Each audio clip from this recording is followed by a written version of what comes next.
saya langsung dikirim ke Vatikan Roma. Saya ambil magister teologi di sana. Harusnya 3 tahun, saya selesai 1,5 tahun. Untuk ketiga kalinya saya mohon maaf kalau saya cerdas. Perpustakaan Vatikan Roma itu punya Al-Quran 52 bahasa. Di sana hadis itu ada 36 kitab. Dan hadis sahih ternyata 36 kitab. Hadis maudhu, doif, tidak diterima di Vatikan. Hebat nggak? Tapi kalau ngomong Islam gak gelem. Heran saya. Kalau Alkitab saya dulu nggak bisa lari kemana-mana. Karena kalau mau lari kemana-mana nanti ketahuan kalau tabrakan. Kenapa saya masuk Islam? Saya masuk Islam karena banyak tabrakan di ayat-ayat saya. Jadi Matius, Markus, Lukas, Yohanes itu nggak sinkron. Oh ya, ini satu catatan ya. Saya keluar pastor itu bukan karena kawin. Sorry Jo. Nah, ini penekanan ini. Saya paling mangkal dia mau nomor ganti kawin. Sorry Jo. Tapi kalau mantan pastor iya, karena sudah dilantik jadi pastor. Nah, kalau saya buka kitab saya lagi yang lama, injil saya, dipanggil saya sama Tuhan saya, wahai anak-anak domba yang hilang. Untung kamu nembek. Kadang dipanggil anak domba yang sesat barang. Terus saya mikir kok tunggal wedhus ini aku nang kene. Makanya Quran begitu, bisa lari kemana-mana. Kalau Alkitab saya dulu nggak bisa lari kemana-mana. Karena kalau mau lari kemana-mana nanti ketahuan kalau tabrakan. Udah bener ini. Kenapa saya masuk Islam? Saya masuk Islam karena banyak tabrakan di ayat-ayat saya.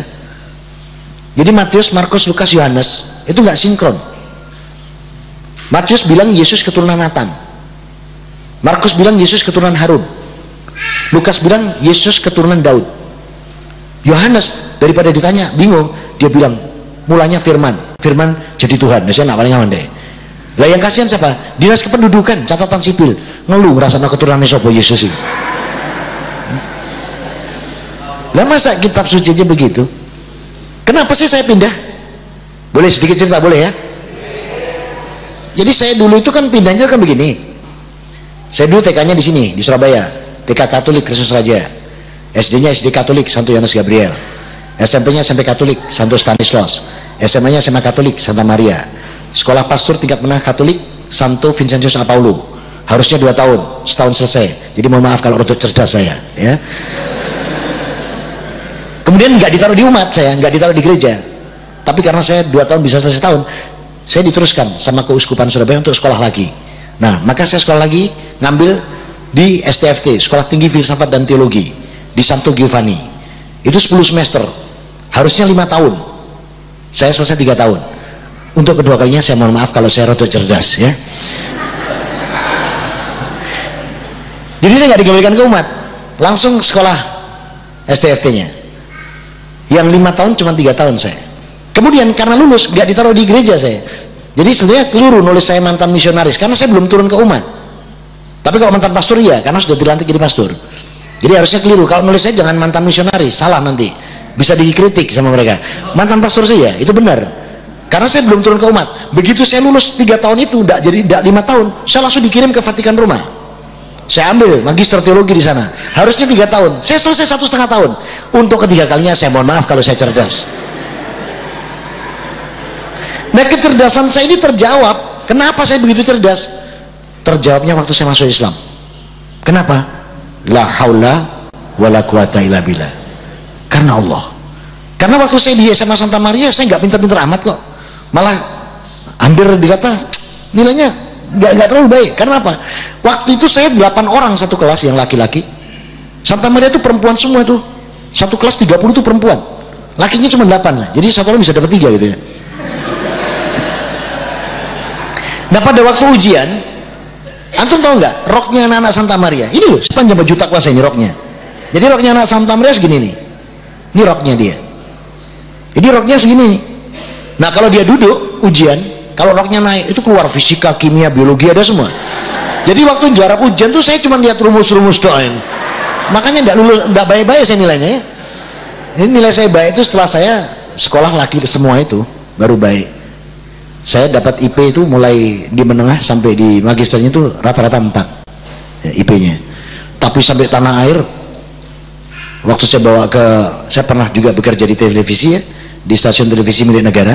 Itu saya bawa ijazah itu. Katanya bagian apa? Kepegawaian TVRI pusat itu bilang, "Iki ijazah apa to iki?" Lagi opo iki? Apa iki diterukano nikah, terus apa iki Yohanes iki? Iki gak kanggo iki nanti TVRI katanya. Kon sekolah maneh kemarin. Masya Allah. Jadi aku sekolah sakmono akeh ini ndak dikanggo sama negara Indonesia ini. Jadi saya waktu masuk TVRI suruh cari ijazah umum.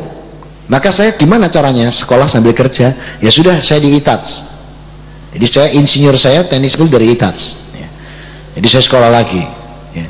Sekolah mana? Oh cepet banget. Ya maklum aja ini apa tuh.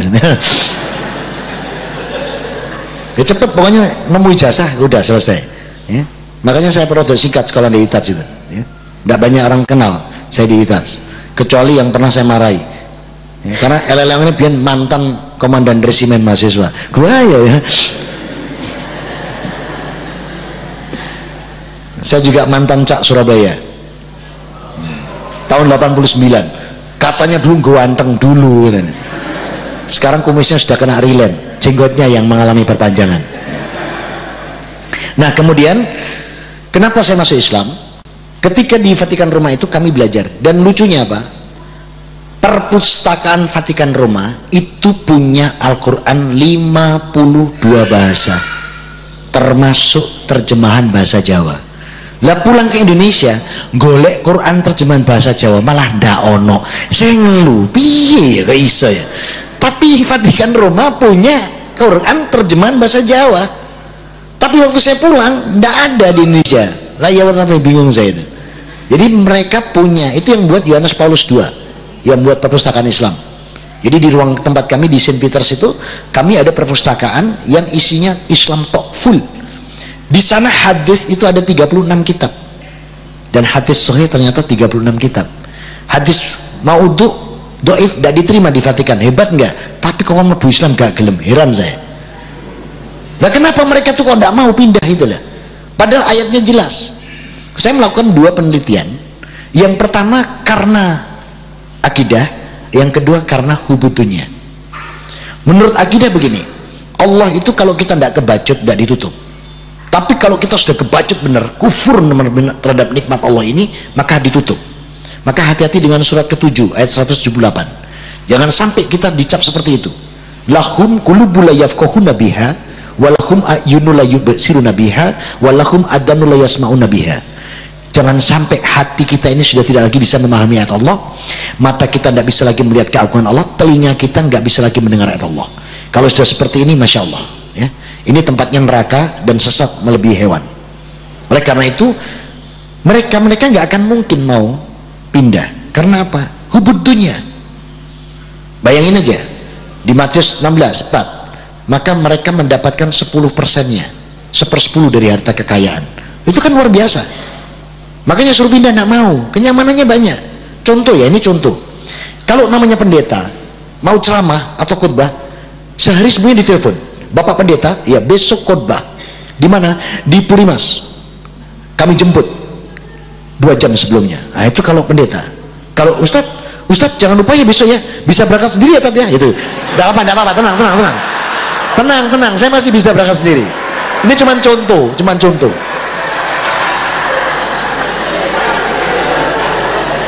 Lagian kalau pendeta dijemput pakai mobil kan, naik Pajero ini. Yes. Tanya dia, mobil apa ini? Pajero pendeta. Enak sekali. Paling lama 1 semester, 6 bulan. Mobil yang dia bilang enak, atas dasar laporan yang jemput, itu sampai ke Dewan Gereja Indonesia, Dewan Gereja Internasional, ke Vatikan Roma. 6 bulan mobil itu sudah ada. Gimana mau tidak dinikmati, nak bubukan mereka? Luar biasa. Untuk keluar rugi hubutunya. Nah kalau Ustadz sama-sama Pajeronya ini yang jemput ini, Nurul Hayat lagi yang jemput. Wah, main apa ini? Pajero Ustaz. Enak Ustaz. Iya, makanya kalau punya duit beli Ustaz. Itu kalau. Tapi apa arti itu semua? Kalau amalan kita nggak diterima, itu ada di situ. Coba antum lihat di situ di surat 14 ayat 18. Kalau sampai ini ditolak sama Allah mau apa? Masalul ladina kafaru birobihim a'malahum kanu distadat bihiri fi yaumil asif. La yaqdiruna mimma kasabu ala sain. Ada itu. Surat 14 Ibrahim ayat 18. Kalau sudah mengingkari bahwa Allah itu Tuhannya, maka amalan sehebat apapun tidak diterima sama Allah. Bagaikan debu yang ditiup angin saat bertiup angin pada hari yang kencang. la yaqdiruna mimman kasabu ala sayin. Amal kebaikannya tidak bisa diterima. Sudah, kalau sudah mau Muslim mau apa? Lah saya daripada amalan saya nggak diterima. Oh ya, ini satu catatan ya, saya keluar pastur itu bukan karena kawin, sorry Jo. Ini penekanan ini, saya paling mangkal dia mau nomor ganti kawin. Sorry Jo, bener, maaf ini ya, ini buat sini tok. Saya 35 tahun cuma buat pipis tok, bener saya. Saya paling mangkal kalau dia mau kalah, paling Pak bangunku mergo pengen kawin. Sorry Jo, saya keluar tuh karena dinul Islam. Jadi kenapa saya keluar? Satu, kalau saya teruskan jadi pastor, amalan saya nggak diterima. Disebutkan dalam surat 14 Ibrahim ayat 18, amalan saya bagikan debu. Yang kedua, kalau saya mati masuk neraka itu, yang buka Quran, yang baca Quran buka surat kelima ayat ke-72, laqad qalul ladina kafaru, ya, sangat kafirlah orang yang mengatakan bahwa Isa ibnu Maryam ilahi, sementara Isa juga mengatakan apa? Qala wa ta'budun rabbana wa rabbakum, tapi sembahlah Allah Tuhanmu dan Tuhanku. Itu masuk neraka, itu diharamkan surga. Dan lagi Allah katakan juga di surat kedua ayat 257 pada diri saya waktu itu, walladzina kafaru alyahumut taghutu yurijunahum minanur ila tudumat ulaika ashabun nari hum fiha khalidun. Orang kafir itu penolongnya setan yang bawa dari terang ke gelap. Ulaika ashabun nari hum fiha khalidun, maka dia penghuni neraka kekal di dalamnya. Nah kalau saya teruskan berarti amalan saya nggak diterima, mati masuk neraka, hidup tidak punya apa-apa, kan tidak kawin. Saya pikir urip pisan nang dunya kok jembret tenan aku. Saya keluar tapi bukan karena kawin, sorry Jo, itu loh. Jadi saya karena dinul Islam saya keluar itu ya. Begitu saya keluar, lama saya nggak kawin, ditegur sama teman-teman Muslim yang sudah siar dakwah. Saya belum waktu itu, kendang kawin, sudah bukan pastor. Loh, kenapa? Nggak kawin enggak apa-apa. Apa-apa katanya. Saya dibacakan rawahu Abu Daud, Baihaqi, An-Nasai dan Tirmidzi dari Aisyah radhiyallahu anha. Rasul mengatakan begini, an-nikahu min sunnati fala ya'mal bi sunnati falaysa minni. Nikah itu sunnahku, siapa yang tidak menjalankan sunnahku bukan golonganku. Wih, saya kadung cinta Allah, cinta Quran, cinta Rasul, dibilang bukan golongannya, bingung saya. Pas di kantor TVRI ada seorang wanita sedang syuting, habis syuting acara saya datangi, Mbak sudah punya suami? Belum. Sudah punya pacar? Belum. Agamanya Islam, mau jadi istri saya. Wih, dia langsung bilang sama temannya, mendem benyar situ ini. Islam ini indah. Kenapa Islam indah? Islam jaminan surga ya. Jadi Islam jaminan surga. Nah oleh karena itu maka sampaikanlah ini kepada seluruh dunia. Jadi jenengan tuh punya tugas menyampaikan kepada siapa?